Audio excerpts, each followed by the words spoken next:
Alright, Shalom. Before I start, I'm going to give all praises to Yahweh, Bahashem, Yahweh Shai, Bahashem, Rakakodash, double honors to the elders and apostles, a great millstone. Peace, blessings, and salutations to all the elect Akim, Akwath, learning, teaching, and truth and sincerity. Another video through the Spirit. Your brother Malak from GMS Detroit. Alright, this one right here. Hey, we were watching the movie Inglourious Bastards last night after camp. And this scene came up. It was actually my first time watching it. You know, that shit came out all the way back in 09. You know, that was 15 fucking years ago, man. That's fucking, time is flying. But what was I gonna say? I lost my train of thought. Oh yeah, okay, right here. Dr. Joseph Goebbels says the #2 man in H's Third Reich. All right, I'm gonna use a lot of code speech to get through this video, right? So this is the character in the movie was based off a real man, right? Dr. Joseph Goebbels. Now you come to find out about this guy, because before, you know, you'll see what the title is, but before I actually read, you know, show the screenshots that I got, he's gonna make a statement that we know is also true. See, over here in America, in the West, we've been brainwashed, we've been lied to. When I say we, the Israelites, Negroes, Latinos, and Native Americans, we're the sleeping dog of the world. Edom over here has put a big pillow over our heads to hide us from who we are. And the truth of the matter is that we are the Israelites, the greatest people on the face of the earth. Everyone knows it except for us. And if it was not for us, this man would not have been able to build up his kingdom to such a magnificent level. All right. And all these other heathens that live in the other parts of the planet, they know that, and that's the point of this video. They know that because they had us as hostages and slaves, that's how they build up their empire. Not because they're great and wise, not because they're noble and holy, but because they had the children of Israel to bear the burden. All right, so dealing with this guy here, Joseph Goebbels, it says what? He was a German politician and philologist who was the Gauleiter district leader of Berlin, chief propagandist for the N Party, and then Reich Minister of Propaganda from 1933 to 1945. Right, so he was the top propaganda guy, putting out them posters, them reels, them little, you know, skits and little cartoons to help persuade the minds of the people, you know, to do the will of the government. And who did he learn this from? Edward Bernays here in America, which, you know, brothers have done videos on, right? Who they call the father of propaganda. He's the reason why you got women walking around smoking. He's the Edward Bernays I'm speaking about, the father of propaganda. He was an Amalekite here in America, right? He's the reason why you're told to eat a big hearty breakfast in the morning, which is detrimental to your health. All right, he teamed up with Kellogg. He's the reason why, you know, the tactics that America developed in influencing people through propaganda, they got the majority of it from Edward Bernays. And this guy here, Goebbels, adopted much of his methodology from him as well. It says that he was one of A.H.'s closest and most devoted followers, known for his skills in public speaking and his deeply virulent anti-manti. It says, which was evident in his publicly voiced views. He advocated, okay, yeah, so that's good. So he was a notable guy over there, right? He's considered the second in command. So now when you go back here, I had this first picture right here, right? So Dr. Joseph Goebbels. I'm gonna flip to this picture right here. What do you see? Now this was a, you know, a random point in the video or in the movie. You know, I never seen the movie, so, you know, this scene pops up. You know, we're only like 30 minutes in, right? It says what? It's only the offspring of slaves that allow America to be competitive athletically. He's not lying. And so remember, y'all, what time period were these people in, and what occurred during that time period? All right, you got to know the history to know the mystery. This is in the time of World War II, right? 1939 to 1945. What happened for him to make such a statement? The Olympics. Who won the Olympics in a particular trial? Jesse Owens, the black Negro American, whom here it is, he won the Olympics, right, but would come home and get treated like shit. And it was a problem for the H-man, right, because he was in which we know their version of how they taught what happened isn't 100% true, right? The apostles have given us the scoop on what was going on back then. They didn't stuff 100 people in an oven and burn them in 10 seconds, all that crap. But the H-man, Aryan race, so-called, blue eyes, blonde hair, the best people on earth, and here it is, a dark-skinned nigga is winning the races and took gold. So that this is the basis of that statement. This is the only reason why America could compete athletically. All right, come to the next picture. American Olympic gold can be measured in Negro sweat. Damn. And ain't that the truth? And really, all of this country can be measured in Israelite sweat. Why? Because we make everything great. That's why all nations want to have us underneath them. Let's get this. Matter of fact, I'll go right to it. Plain and simple. Jeremiah 50. And we're gonna have to go to that Revelation at some point. This goddamn door don't close. Jeremiah 50 and 33. It says, "Thus saith the Lord of hosts, the children of Israel and the children of Judah were oppressed together, and all that took them captives held them fast. They refused to let them go." Right. So we were oppressed together. Where were we oppressed together? In America. Nowhere else. Other than ancient Egypt was northern and southern kingdom taken into captivity together. Northern kingdom was already split and gone long time ago. Where was this prophecy fulfilled? Here in the Americas. They made profit off of us when northern kingdom first, digging mines, digging up gold, right? Excavating the land. And they was dying out rapidly. So then what? They came and got us, southern kingdom. What were we doing? Building the railroads, right? Laying the foundations for many of the roads and homes that you see today, right? Setting up the chain gang when they literally had us in prison, right? Setting up the telephone poles, setting up all the farms through pure labor. Obviously, what? Tobacco farms, cotton farms, sugarcane farms. This is literally how America built its wealth. And so what has that translated in today into is the entertainment industry.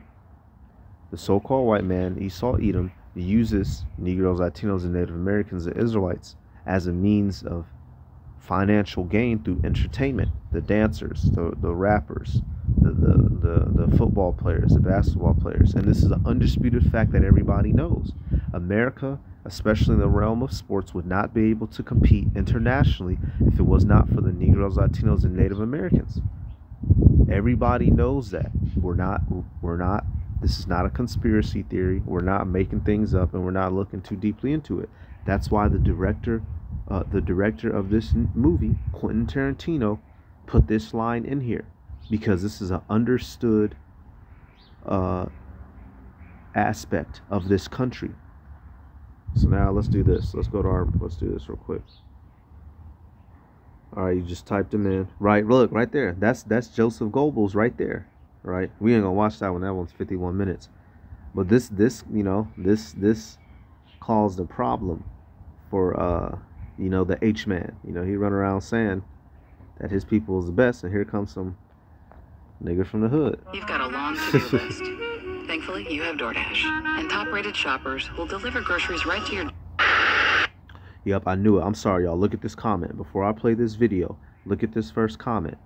On his return to the U.S. after the Olympics, Owens was not invited to the White House. He later said, the H-man didn't snub me, meaning I wasn't mistreated by the H-man. So although the H-man was disappointed that his people lost, right, and it was affecting his propaganda, he still treated Jesse Owens better than what Jesse Owens' own country did. And this is supposed to be the most evil man on the planet, right? Let American mythological school system tell it to you.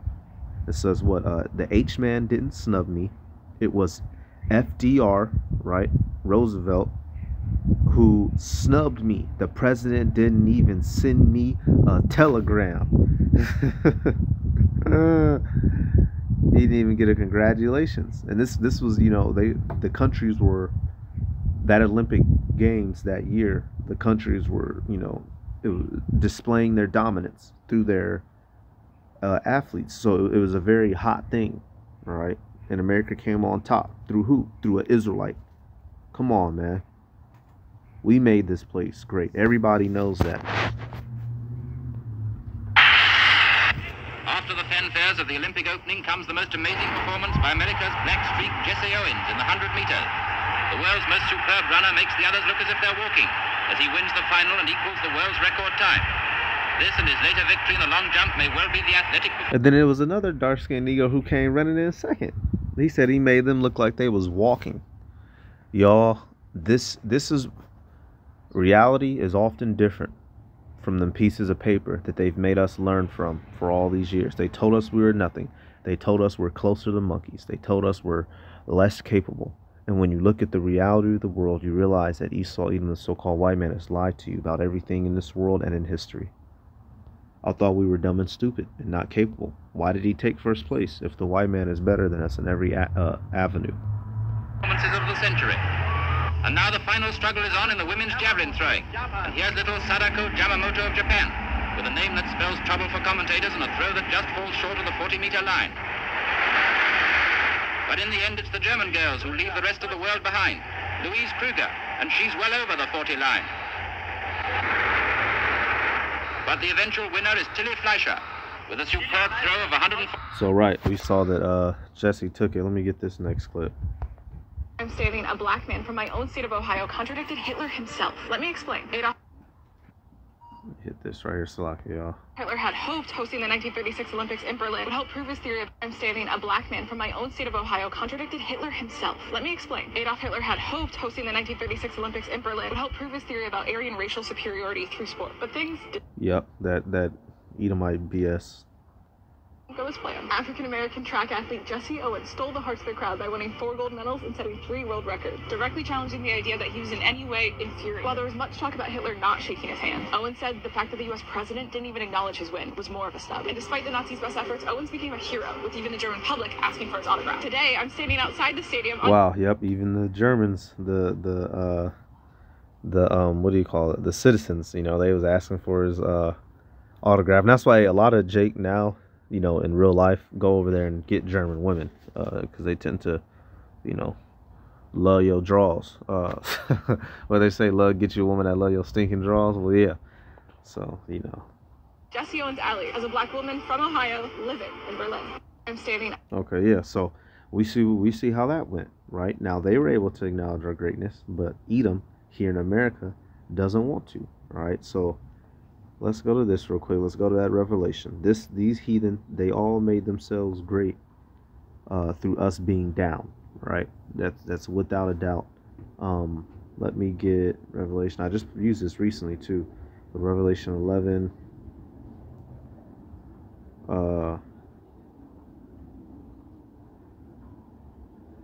Revelation. I'll start 11 and verse 9. It says, "And they of the people and kindreds and tongues and nations shall see their dead bodies 3 days and a half, and shall not suffer their dead bodies to be put in graves." Who's this referring to? The Israelites. 3 days and a half, 350 years. All right, 1619, 1969. Our captivity, Southern Kingdom coming over here, and both of them being oppressed together. They didn't tell us who we were, and we were kept in this destitute estate. Right, verse 10. "And they that dwell upon the earth shall rejoice over them." Who's the they? The heathen. "And make merry, and shall send gifts one to another, because these 2 prophets tormented them that dwelt on the earth." Right, so the nations were finally happy to have us in captivity, to make profit off of us, off of our labor, off of our minds and ingenuity, off of our ability to entertain, off of our sexual capabilities, right? The bodies of our women and the bodies of our men. They made use of all these benefits. And now, here in 2024, if you bring these things up, you're racist, you're race baiting, you're bringing up the past, and you're a conspiracy theorist. But they literally made their wealth off of us, and now they're in a position where they want to downplay it and hush it up and sweep it under the rug. But it won't be swept under the rug. Let me get another one. Wisdom of Solomon 5:1. It says, "Then shall the righteous man stand in great boldness before the face of such as have afflicted him and made no account of his labors." All right, and this is ultimately dealing with the elect, but this is the position that we're in. These people have benefited off of our labors. All right, but they, make no account. They don't. That we're not given the credit that we earned and that we deserve. Right? We're just treated like absolute, pure horse piss. And if it was not for us, this nation would not be what it is. It's only the offspring of slaves that allows America to be competitive athletically. Everybody knows this is the truth. Not just in the entertainment and athlete arena, but in all avenues of this country. All parts of it. If it was not for the blood, sweat, and tears of our people, it would not have become great. All right, and I got another clip from YouTube. I'm dealing with Usain Bolt, right? Now, Usain Bolt was out of Jamaica, but obviously, Esau Edom, took over the land, right? They was mainly over there on sugar canes down there in Jamaica. One of the crops they was on heavy. Esau was making them farm, right? Jamaicans, Benjamites, right? Jamaicans, West Indians, alternatively called, are the Benjamites of Southern Kingdom.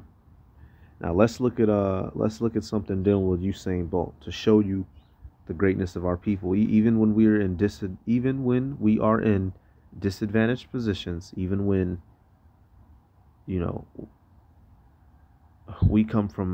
we start in the hole, in negative, in debt, we still rise and shine to the top. Why? Because we're the chosen ones. Basketball legend Shaquille O'Neal was once asked, "Who is the most talented athlete?" He replied, "Usain Bolt." And to understand why Usain Bolt is the most talented, let's look at his unique body. Experts have discovered that Usain Bolt has congenital scoliosis. I'm sorry, y'all, but did y'all know that? Usain Bolt has fucking scoliosis. And he's the fastest runner in the world.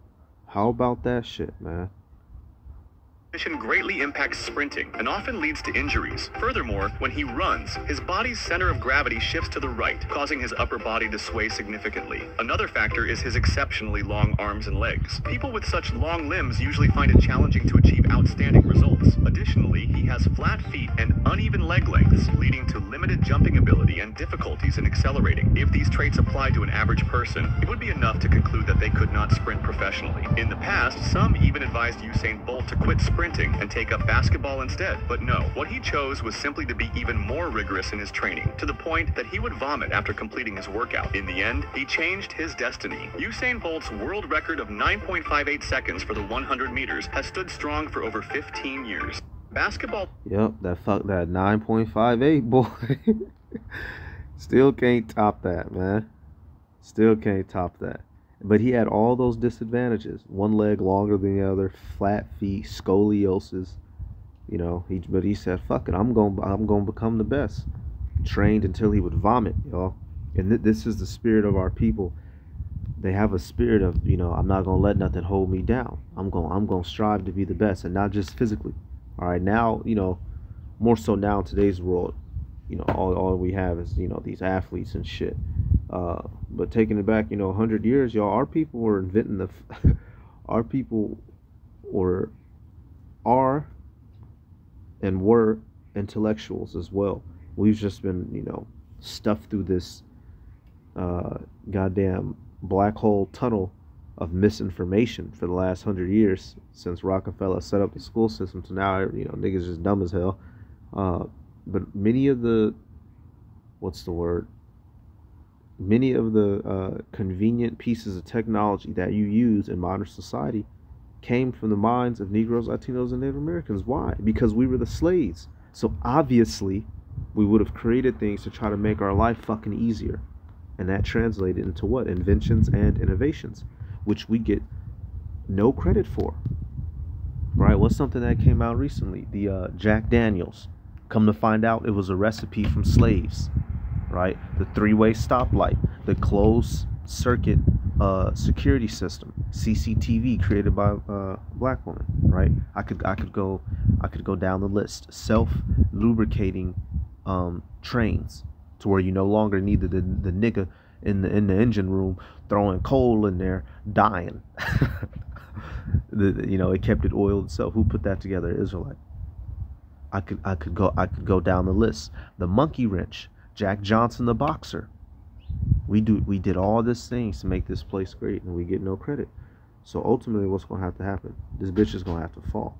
All right, but these heathen, they're going to acknowledge that we are over them, and that the only reason why, I'll get that actually. The only reason why they got up over us is because the Heavenly Father allowed it, and things are going to get back in order where we're at the top and they're in the bottom. And as a matter of fact, you know what? Let me get actually. I got a couple scriptures all in my head. Hang on, y'all.